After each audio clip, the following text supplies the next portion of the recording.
Bajo la atenta mirada de la prensa mundial, la arqueóloga griega Liana Subalchis excava en el remoto oasis egipcio de Sigua.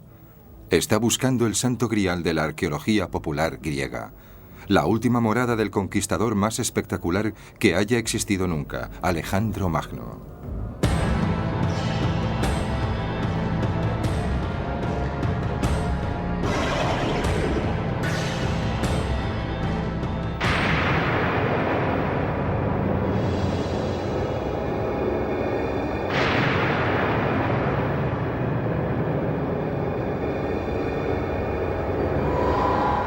En busca de Alejandro Magno.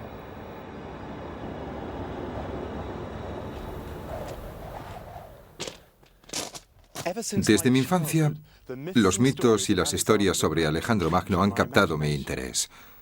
Hoy en día soy arqueólogo de la Newcastle University y Alejandro me sigue fascinando.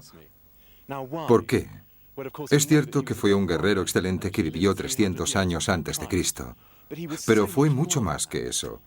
Estaba convencido de que su origen era divino, y en efecto, sus súbditos lo adoraron como a un dios. En la actualidad, igual que su misteriosa muerte, el paradero de sus restos sigue siendo un enigma. ¿Dónde aquí? Alejandro está enterrado aquí.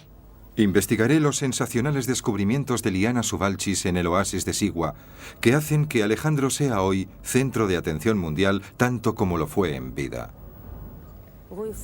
Encontramos 2 inscripciones en griego y las informaciones revelan la verdad.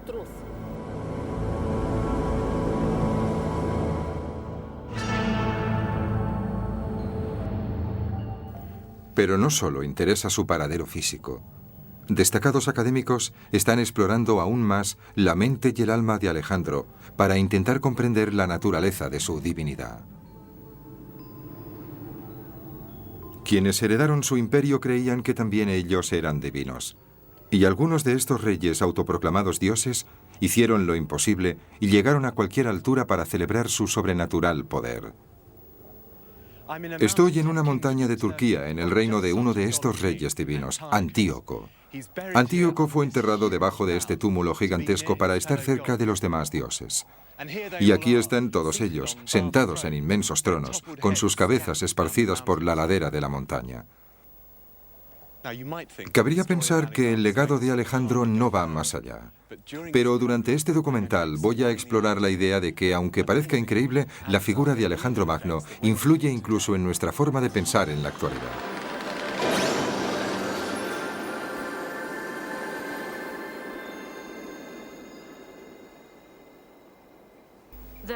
Estoy segura de que Alejandro está enterrado en Sigua. ¿Y qué podemos decir de la gran estrella de la arqueología Liana Subalchis? Desde 1989 está excavando en el área de El Maraki, en Sigua, y los últimos 4 años ha estado convencida de que ha encontrado la tumba de Alejandro Magno. La primera pista de que podría estar enterrado aquí le llegó al escuchar a los habitantes de la zona. La gente es muy supersticiosa y ven presagios en todas partes. Observan el cielo y por el vuelo de los pájaros descifran si va a pasar algo bueno o algo malo. Me dijeron que en esta área, según sus leyendas, estaba enterrado un rey famoso con su espada y con sus armas. Estoy segura de que vamos a encontrar el cuerpo. Es cuestión de paciencia.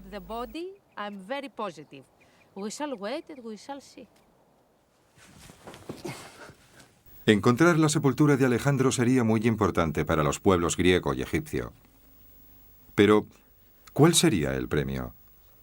Bueno, a juzgar por los hallazgos en la tumba de su padre, existe la posibilidad de topar con un tesoro como el de Tutankamón.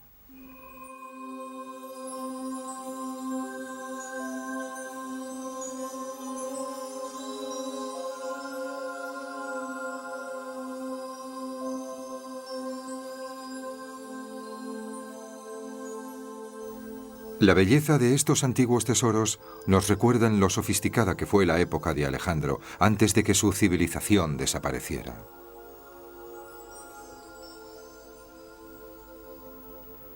Es probable que el tesoro y la tumba de Alejandro, si se encuentran, se parezcan a los descubiertos recientemente bajo un túmulo, cerca de su lugar de nacimiento, al norte de Grecia. Y estoy entusiasmado porque el director de la excavación me ha permitido ser el primer visitante que vea su interior. La tumba era el hogar para el alma del fallecido, y bajo este gran montón de tierra se encuentra la hermosa y bien conservada fachada de un mausoleo. Estamos dentro de la tumba, y como podemos ver está vacía y no hay nada en el suelo. Esto es, por supuesto, lo que podría pasar si se descubriera la tumba de Alejandro, que el tesoro hubiera desaparecido. Y si vamos subiendo, podemos ver unas marcas que parecen haberse producido al levantar objetos pesados que hubieran arañado las paredes. Sí, aquí podemos verlo. Un agujero en el techo por donde entraron los ladrones.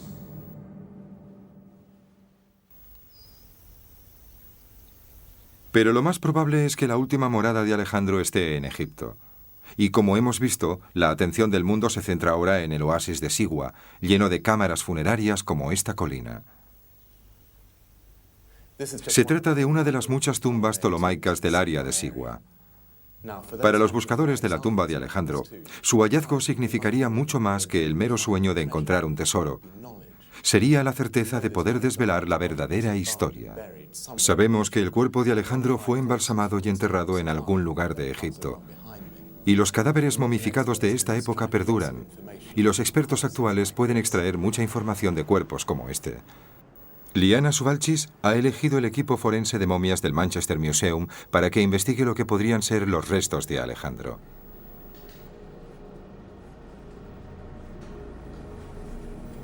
Ya está.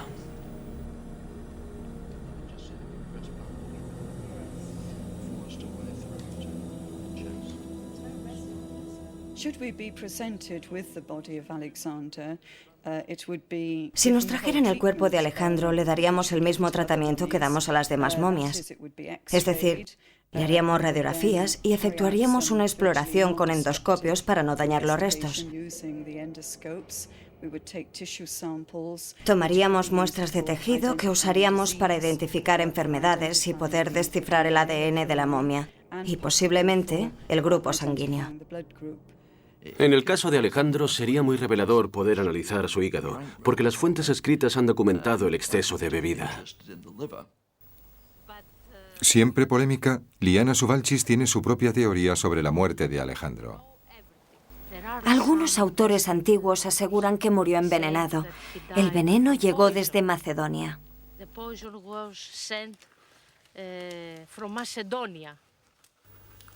Es de sobras conocido que el arsénico se ha usado desde la antigüedad. Y el examen del cabello de los cuerpos conservados largo tiempo suele revelar si la muerte fue debida al envenenamiento por arsénico. Abundan las estatuas y otras reproducciones de Alejandro. Se dice que, aunque era de pequeña estatura, tenía una complexión elegante y bien proporcionada, piel blanca y un olor agradable, tenía la mirada clara y se sonrojaba con facilidad.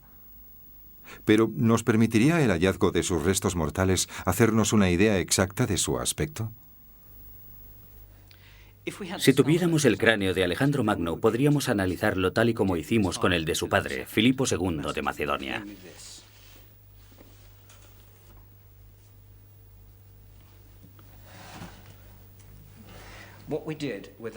Y en el caso de Filipo, como había sido incinerado, lo que hicimos fue reconstruirle la cara, lo que puede hacerse gracias a mucha investigación médica. De modo que si este fuera el cráneo de Alejandro Magno, sacaríamos un molde de yeso. En ese molde introduciríamos estaquillas en 21 puntos, como se ve aquí. Empiezan a reconstruirse los labios y después se le añade tejido subcutáneo para obtener la cara terminada. Y tendríamos así una cara que todos sus soldados reconocerían. Sería apasionante. Estoy en Tesalónica, en el área macedónica, al norte de Grecia, el territorio de Alejandro. El Día Nacional sirve para ilustrar una nueva expresión de orgullo griego. Hace menos de 2 siglos, los griegos acabaron con 500 años de dominio turco. Están muy orgullosos de Alejandro Magno. Como el rey Arturo para los británicos, el espíritu de Alejandro está dormido, no muerto, y los expertos actuales pueden extraer mucha información de cuerpos como este. Dice que la importancia de Alejandro supera las fronteras de Grecia y que se trata de una figura mundial. Compartir su entusiasmo me permite comprender mejor por qué se siguen tanto los progresos de Liana Suvalchis. Poseer el cuerpo de Alejandro ha sido siempre vital, en especial durante la lucha de poder que siguió a su muerte. Hoy en día, seguiría siendo una reliquia importante y si se encontrara, los sentimientos nacionales se incrementarían. Dicen que si se encontraran sus restos en Sigua, deberían traerse a Grecia para enterrarlos aquí. ¿Dónde están, pues, sus restos? Mi búsqueda me ha llevado al delta del Nilo, a la ciudad egipcia de Alejandría, la más importante de las muchas ciudades que Alejandro fundó y a las que dio nombre.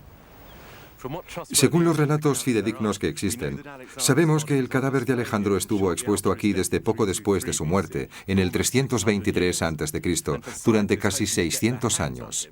Y para los científicos este es un buen lugar para poder encontrarlo. El problema es que Alejandría no ha dejado nunca de ser una comunidad viva, vibrante. De modo que la ciudad actual ha ido creciendo sobre la antigua. Y debido a que la ciudad griega y la romana están ahora a tanta profundidad, no se ha excavado nunca como es debido. Pero de vez en cuando algún descubrimiento fortuito ha permitido entrever el mundo antiguo escondido bajo este pavimento.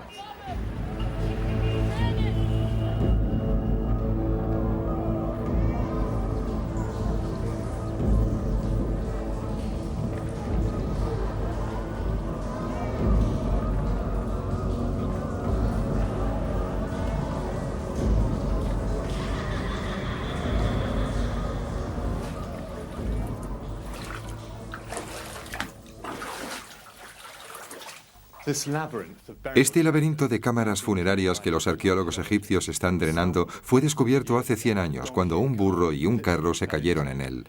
Y yo mismo tuve la sensación espantosa de hundirme cuando me perdí un rato en él. Estos descubrimientos fortuitos alimentan los sueños de los entusiastas griegos, empeñados en recuperar el cuerpo de su querido Alejandro. Esta es una de las catacumbas romanas que se utilizaban cuando se pierde la pista de los restos de Alejandro. Esta es la cámara funeraria, custodiada por unos aterradores demonios egipcios vestidos de legionarios romanos. Y aquí, los tradicionales dioses faraónicos supervisan los ritos funerarios. ¿Pero puede arrojarse más luz sobre el misterio de su paradero? Bueno, existen unos cuantos documentos históricos que nos revelan más cosas. Parece que el cadáver de Alejandro fue transportado a Alejandría para ser expuesto de modo parecido a Lenin, rodeado de los cadáveres de sus sucesores macedónicos al trono de Egipto, los Ptolomeos. Lo único que sabemos sobre su supuestamente espléndido mausoleo es que en su superficie había una pirámide que recordaba la majestuosidad de los grandes faraones egipcios. Bajo la pirámide se encuentra su cadáver momificado, y la gente lo ha estado buscando aquí, en las tumbas ptolomaicas de Alejandría. Sabemos que, como este magnífico ataúd de oro de Tutankamón, el sarcófago original de Alejandro también era de oro macizo. Pero uno de los últimos Ptolomeos, escaso de dinero, sustituyó esta versión de oro por otra transparente, probablemente de alabastro. Lo que ocurrió después de la última visión documentada del cadáver, el año 215, son conjeturas. Una opinión muy extendida es que tanto la tumba como el cadáver se incendiaron durante la revuelta que tuvo lugar entre el 270 y 280, o que estaba en la parte de la ciudad cubierta ahora por el mar. Pero supongo que también podría ser que su mausoleo permaneciera intacto hasta el triunfo del cristianismo en el siglo IV.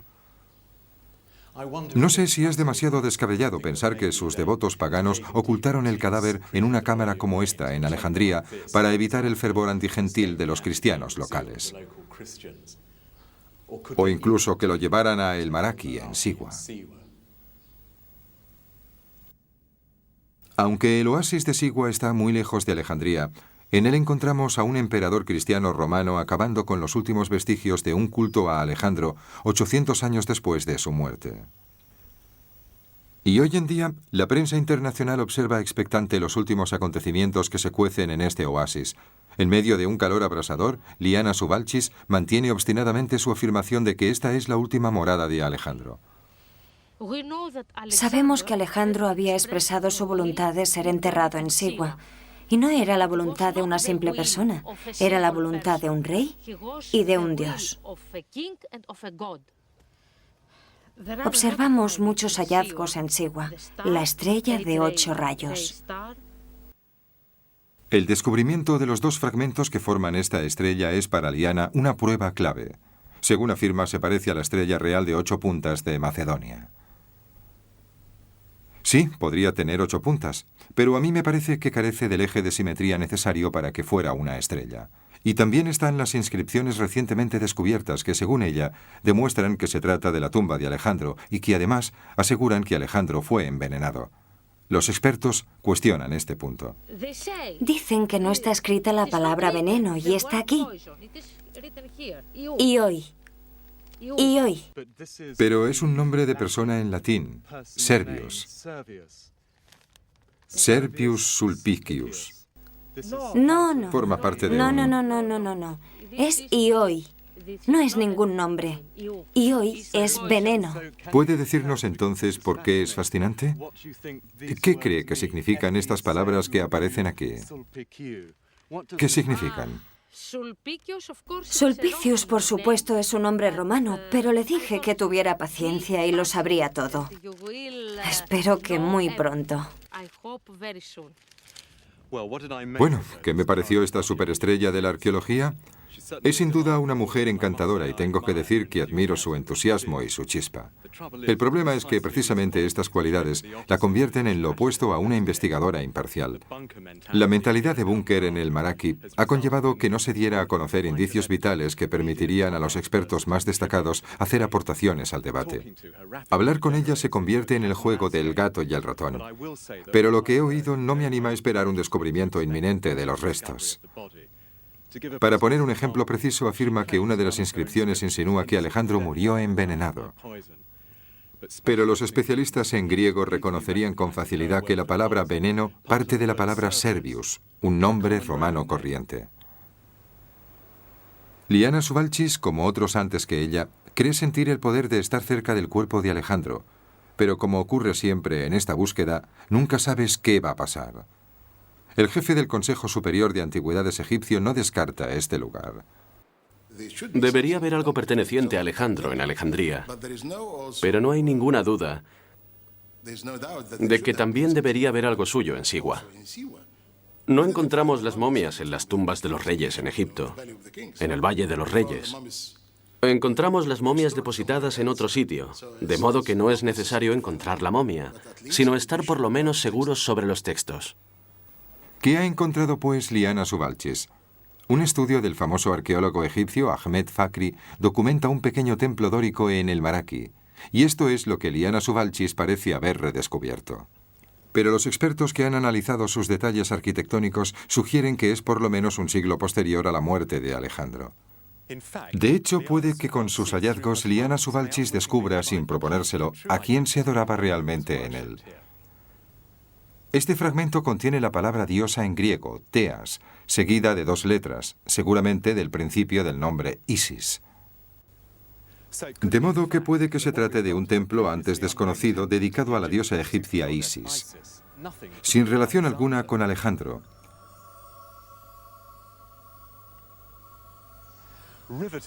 A pesar de lo fascinante que es la búsqueda de la tumba de Alejandro, los académicos empiezan a percatarse de que hoy en día para nosotros hay algo mucho más importante que sus restos.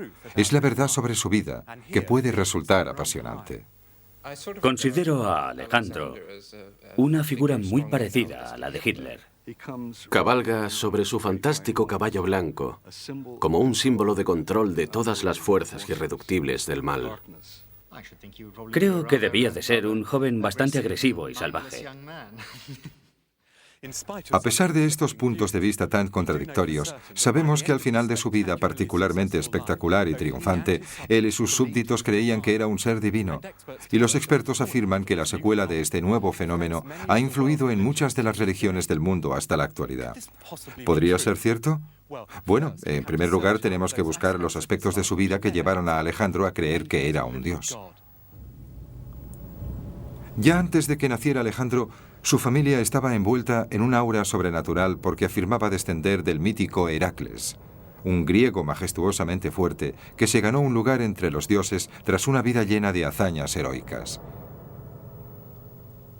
Sus antepasados vivían en las colinas de las montañas del norte de Grecia. En esa época, los griegos del sur, más sofisticados, consideraban que los del norte eran primitivos e idólatras. Y se dice que la madre de Alejandro, Olimpia, dirigía ritos sobrenaturales y participaba en ceremonias orgiásticas en estas montañas.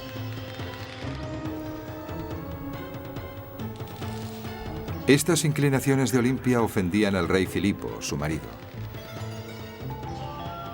Estas actividades ocultas chocaban con el serio estilo de vida militar del rey y también daban lugar a rumores que sin duda Alejandro oía y que decían que su padre no era otro que el dios griego y egipcio Zeus Amón.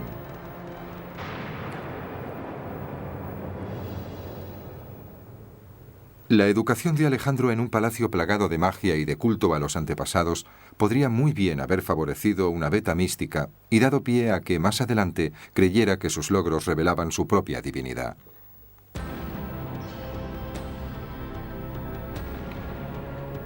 Alejandro demostró enseguida ser un brillante líder militar. Dirigía su ejército desde la vanguardia, desde donde lanzaba los ataques de la caballería. Era un hombre muy valiente y ejemplar. En la importante batalla de Isos, derrotó a un ejército persa muy superior en número e incluso lanzó un ataque al mismo rey Darío, que se vio obligado a huir del campo de batalla. Sin embargo, jamás dañó ningún santuario. Sus conquistas se intensificaron y cada vez abarcaban más parte del poderoso imperio persa. En los 3 primeros años de campaña había reunificado toda Grecia, expulsado a los persas de Asia Menor y conquistado Judea. Se dirigió entonces hacia el norte de África, donde iba a encontrarse por primera vez con una civilización importante, varios siglos más antigua que la suya.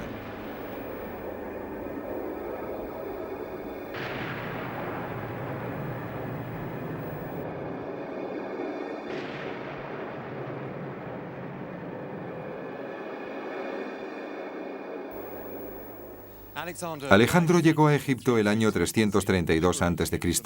y lo liberó de los odiados persas. Egipto había percibido el fuerte poder que desprendía la figura de Alejandro y este a su vez iba a aprovecharse del valor de los dioses egipcios. 2 hileras de carneros señalan la entrada al inmenso templo de Amón en Tebas.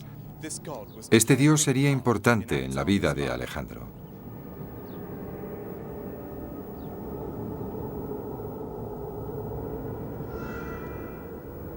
Para los egipcios, Amón era el padre de la creación. Los faraones gobernaban por voluntad suya y se lo agradecían añadiendo más cosas a este extraordinario complejo.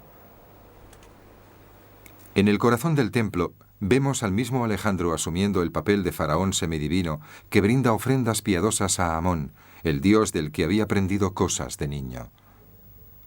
Los jeroglíficos dicen: Alejandro es rey del sur y del norte, elegido de Amón y querido por el dios Sol Ra, hijo del sol, señor de los amaneceres.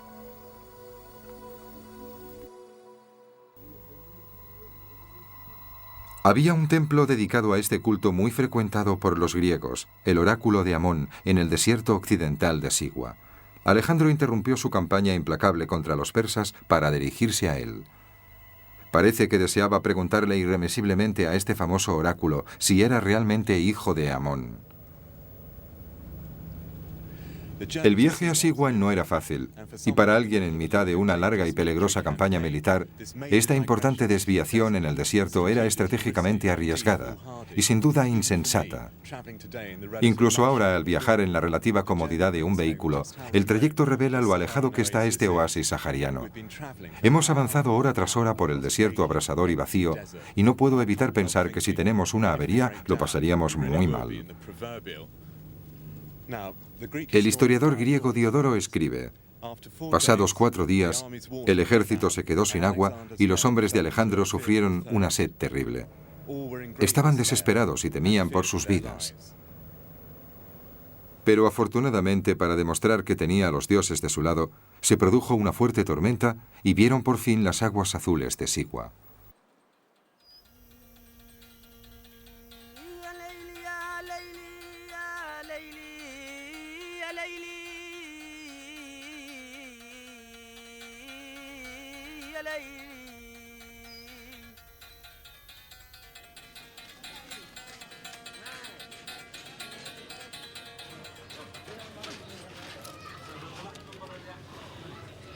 Sigua sigue siendo en la actualidad una comunidad extraña y aislada. El pueblo me recuerda a una especie de hormiguero, con partes vivas y partes fosilizadas.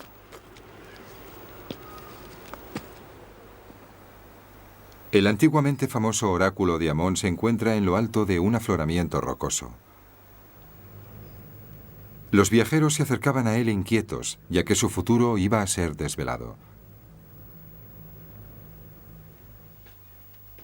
Los griegos identificaban la presencia divina del templo, el dios Amón, con Zeus, su dios más poderoso. Cuando el peregrino llegaba finalmente a lo alto del montículo, se acercaba al templo.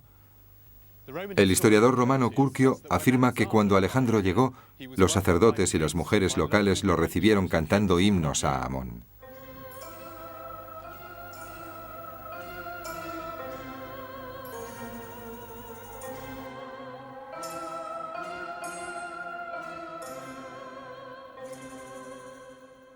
Cuesta imaginar el aspecto que tendría el dios Amón, pero parece haber adoptado distintas formas.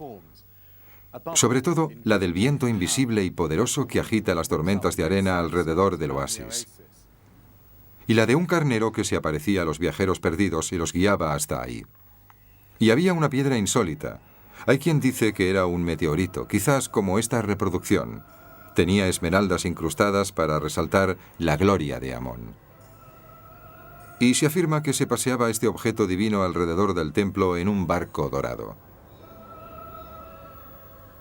Lo que sucedió después es un misterio, porque el sacerdote profeta estuvo a solas en el Sancta Sanctorum con Alejandro, y este se llevó a la tumba las palabras secretas del dios. Pero su contenido se desprende del relato de Plutarco sobre lo que ocurrió la siguiente vez que Alejandro se expuso a un gran peligro con su ejército. Dijo una plegaria que implicaba que creía que era el hijo de un dios.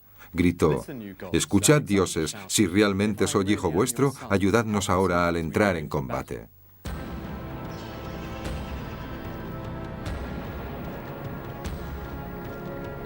Desde Egipto, Alejandro y su imparable ejército se dirigieron hacia el este, hacia lo que hoy en día es Afganistán.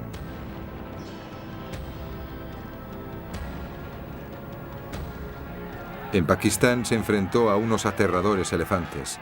Esta moneda muestra a Alejandro atacando a uno de ellos, y en esta posterior de Egipto aparece con los rasgos característicos del elefante, lo que implica que ha adquirido el poder de este animal. En apenas 13 años había vencido por completo a los persas y controlaba el imperio más grande conocido hasta entonces.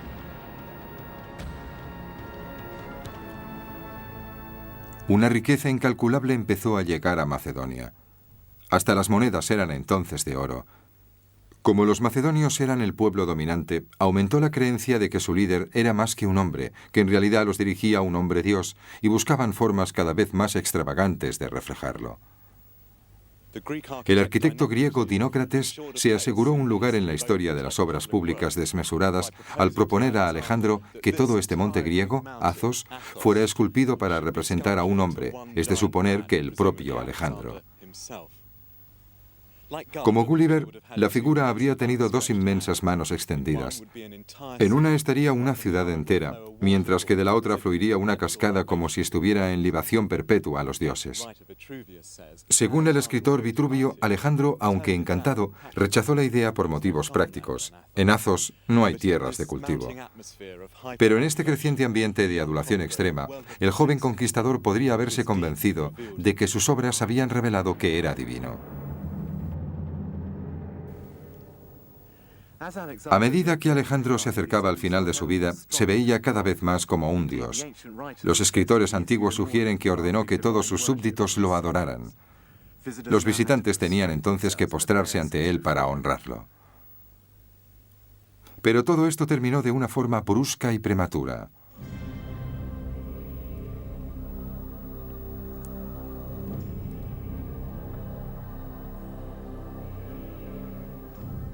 Alejandro murió en Babilonia a los 32 años mientras planeaba nuevas conquistas. Mientras yacía muerto, la impresión y la consternación cundieron en su séquito. ¿Había muerto por culpa del alcohol, de unas fiebres, o acaso sus envidiosos rivales macedonios lo habían envenenado? Quien poseyera sus restos sería considerado su heredero, y los generales macedonios se prepararon para llevarlo de vuelta a Grecia, a pesar de que Alejandro había expresado en su lecho de muerte el deseo de ser sepultado en Sigua. Un enorme templo con ruedas, cuya construcción llevó 2 años, alojó y transportó sus restos divinos. Tirado por 64 mulas y precedido por una legión de constructores de carreteras, recorrió todo su imperio. Los habitantes de las ciudades y de los pueblos por los que pasaba le rendían homenaje como si se tratara de un dios. Cuando la procesión recorría Siria, Ptolomeo, amigo íntimo de Alejandro y gobernador de Egipto, la secuestró y la desvió hacia el Nilo. Pero al final, hasta Ptolomeo ignoró la última voluntad del rey y llevó el cuerpo a la nueva capital egipcia, Alejandría. De la muerte del Alejandro histórico surgió algo nuevo y duradero. Para los griegos, los superhombres y los salvadores divinos de su mítico pasado se habían personificado por fin en forma humana. Ya mientras vivía, y de una manera más potente después, fue surgiendo la idea de que Alejandro había sido el elegido por los dioses, que le habrían enviado a desempeñar una misión en la tierra durante un periodo limitado de tiempo, y que a su muerte regresaría de nuevo junto a las divinidades. La gente de su entorno inmediato, sus colegas, sus generales, lo veían sin duda como alguien distinguido por lo divino. Una de las personas de su séquito cuenta historias sobre cómo el mar, cuando avanzaban a lo largo de la costa en el sur de Turquía, se inclinaba ante él para rendirle homenaje.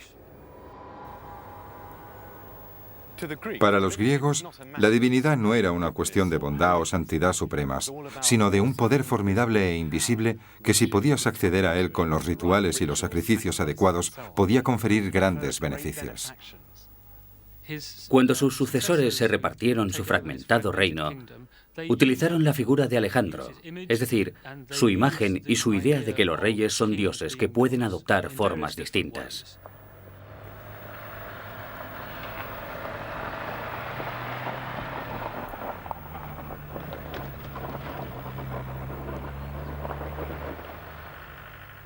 Sin duda, el máximo ejemplo de que los herederos de Alejandro se consideraban dioses se encuentra aquí, en las remotas montañas del este de Turquía. Un camino serpentea hacia un inmenso mausoleo situado en la cumbre del monte Nemrut. El creador de este lugar fue el rey Antíoco I de Comagene, cuya cabeza cayó de su trono ahí arriba. Dominó la región hará unos 2000 años.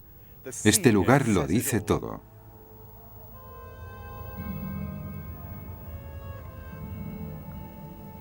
Esta escultura a la que le falta la cabeza representa a Antíoco en lo más alto, en el techo del mundo, en el umbral mismo del cielo.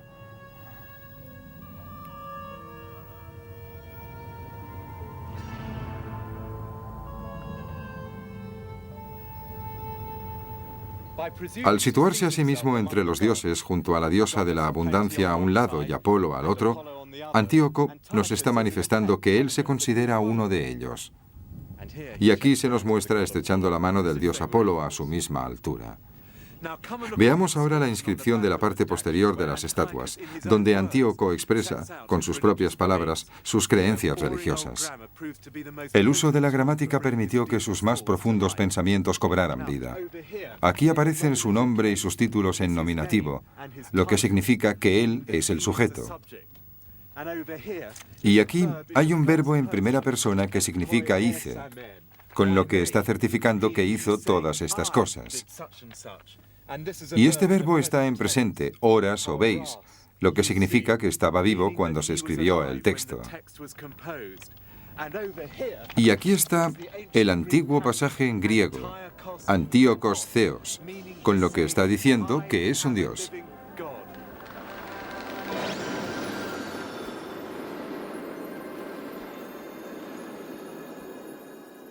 Podría pensarse que el impacto de Alejandro llegó a su cota máxima en estas montañas, pero sus conquistas no se detuvieron aquí, sino que se extendieron miles de kilómetros al este, hasta la India, donde su llegada conllevó cambios tan espectaculares como estos, especialmente en la forma de pensar.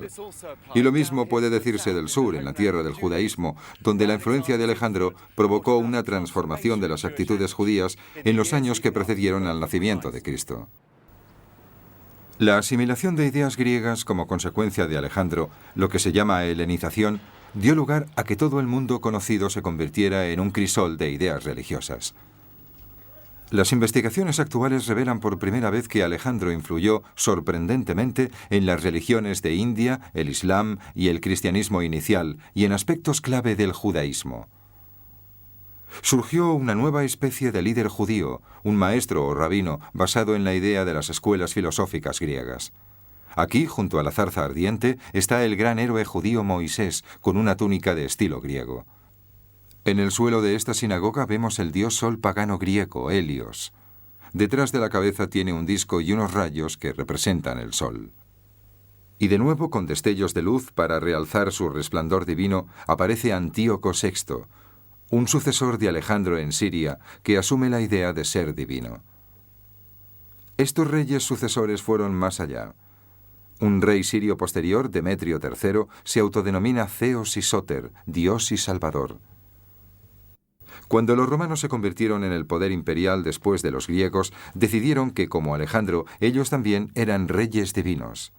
Aquí, Augusto se autodenomina Divi Filius, hijo de un dios. Y al principio del cristianismo el emperador Nerón fue un paso más allá al lucir una corona con rayos para sugerir su divinidad.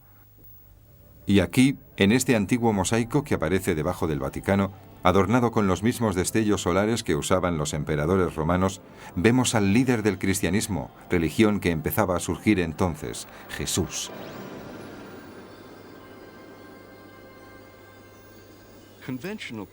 Los cristianos suelen creer que Jesús era naturalmente divino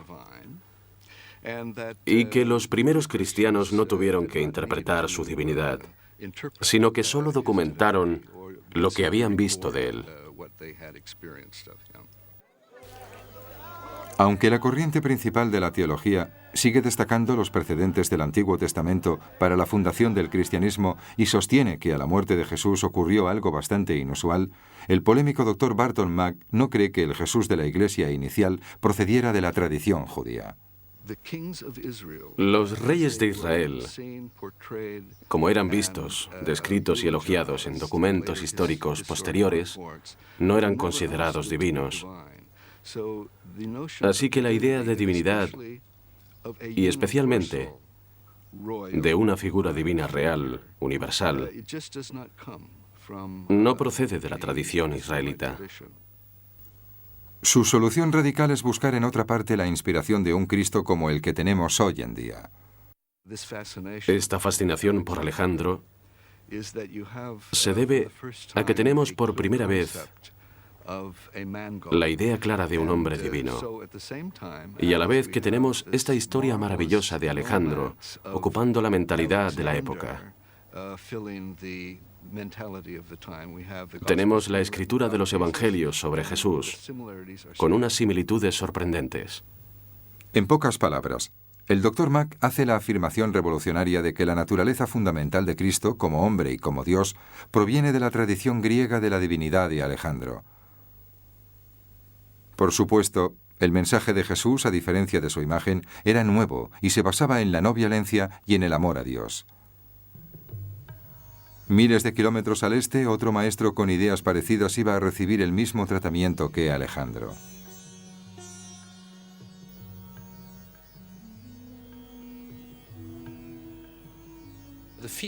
Según el budismo antes de Alejandro, Buda era básicamente una figura filosófica parecida a Platón o a Sócrates. No había surgido como una figura sobrehumana, de tipo divino. Y en los primeros 2 siglos de nuestra era, aproximadamente, el budismo experimenta una importante transformación en la que Buda es elevado de un simple ser humano a un superhombre. O podría decirse que a un dios, en cierto sentido. Estas estatuas proceden de la parte de India que Alejandro conquistó y que posteriormente conservaron sus conexiones con el mundo occidental, de modo que sus figuras muestran a Buda con un halo divino y con túnicas de tipo griego y romano.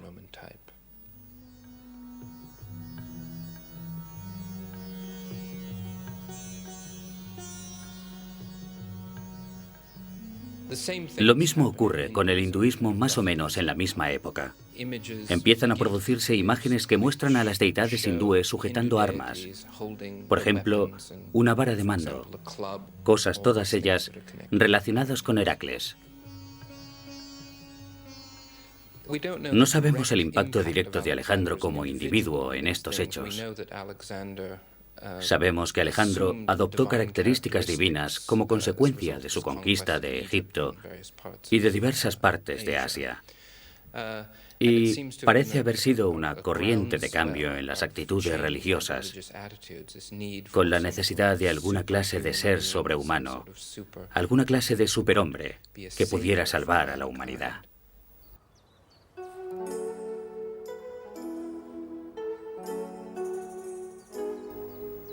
Finalmente, las civilizaciones de Egipto, Grecia y Roma desaparecieron y gran parte del pensamiento clásico se perdió cuando Europa se sumió en la Edad Media. Pero no todo se perdió, florecieron historias sobre Alejandro. A la Europa medieval le encantaba su historia, novelada e irreconocible. Alejandro, con el aspecto de un caballero medieval, se usaba como modelo de virtud, valentía y sobre todo de alguien que viajaba hasta los confines de la tierra para luchar contra bárbaros lejanos. Alejandro, por supuesto, no solo se encontraba con personas normales, personas como él, se encontraba también con fenómenos como personas con un ojo en medio del pecho y un vello púbico largo y extraño. También se encontraba con gente salvaje, gente peluda, pueblos que eran la némesis de la cultura. Todo aquello que la gente de estas cortes no era. No iban bien vestidos. Algunos ni siquiera iban vestidos. Los autores de estas novelas usaban la figura heroica de Alejandro para describir sus visiones cada vez más fantásticas y extrañamente proféticas. También tenía ese deseo de ir al cielo. Y esta ilustración muestra cómo lo hizo. Suspendido en las alas de unos grifos hambrientos que se elevan, de modo que la jaula está donde está Alejandro. Asciende hacia el cielo mientras estos animales fabulosos tratan de apoderarse de su hígado. Descendió después al mar en un barril de cristal, a través del cual podía ver los monstruos de las profundidades. Puede parecer extraño que los cristianos medievales aceptaran y consideraran un dechado de virtudes a una figura tan marcial como Alejandro. Pero no debemos olvidar que el cristianismo medieval era también una religión muy militarizada. Las cruzadas promovían un cristianismo que utilizaba la violencia en sus conquistas. Usaban la espada, no difundían el amor al prójimo.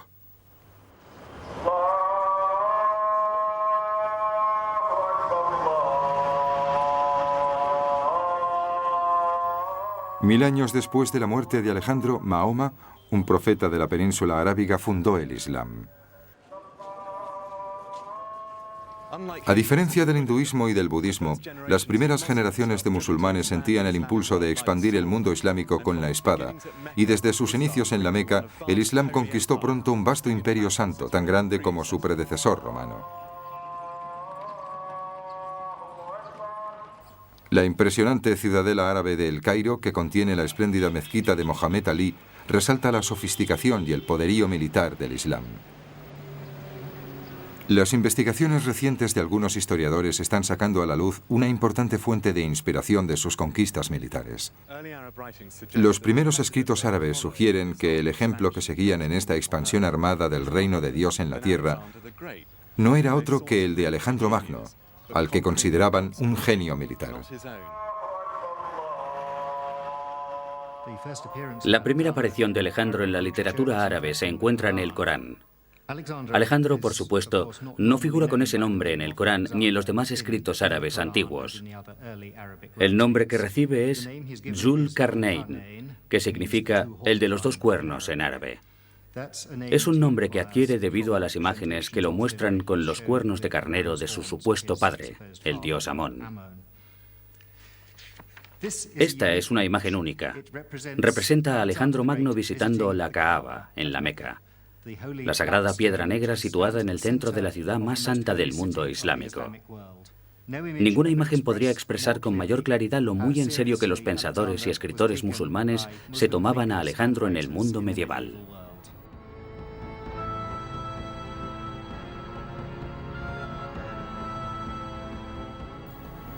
Así pues, parece que muchas de las religiones, como las conocemos hoy en día, deben bastante al legado de Alejandro. Termino como empecé hace tantos meses, buscando el lugar donde reposan los restos de Alejandro Magno. De nuevo en Egipto, Alejandría sigue siendo una ciudad misteriosa. En épocas remotas, este pozo era utilizado para introducir los cuerpos sin vida en las catacumbas de Kom el Sugafa, situadas aquí debajo. Creo que en este laberinto de cámaras funerarias medio sumergido bajo la actual Alejandría, estoy lo más cerca que voy a estar nunca del cadáver de Alejandro. Pero nunca se sabe qué aparecerá. La construcción de una nueva biblioteca ha quedado interrumpida debido a nuevos hallazgos y se está planeando excavar el lugar de la antigua mezquita de Zul Qarnayn. Iliana Subalchis sigue excavando, segura de que está a punto de descubrir a su querido Alejandro. No deja de encontrar detalles, como estas estrellas macedonias en los vestidos de las mujeres y en los anillos. ¿Y cuáles son los secretos de estas extrañas danzas circulares que, según se dice, derivan del culto a Amón en tiempos de Alejandro?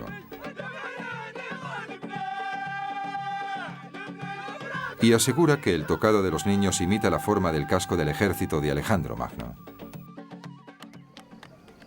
Cuando haya muerto, me gustaría que esparcieran mis cenizas en este área del desierto, cerca de Alejandro. ¿Qué he averiguado sobre Alejandro al final de mi búsqueda?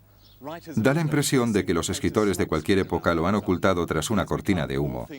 Sobre Alejandro se ha dicho y escrito de todo. Ha sido ensalzado como la más noble de las personas y vilipendiado como el más cruel de los déspotas.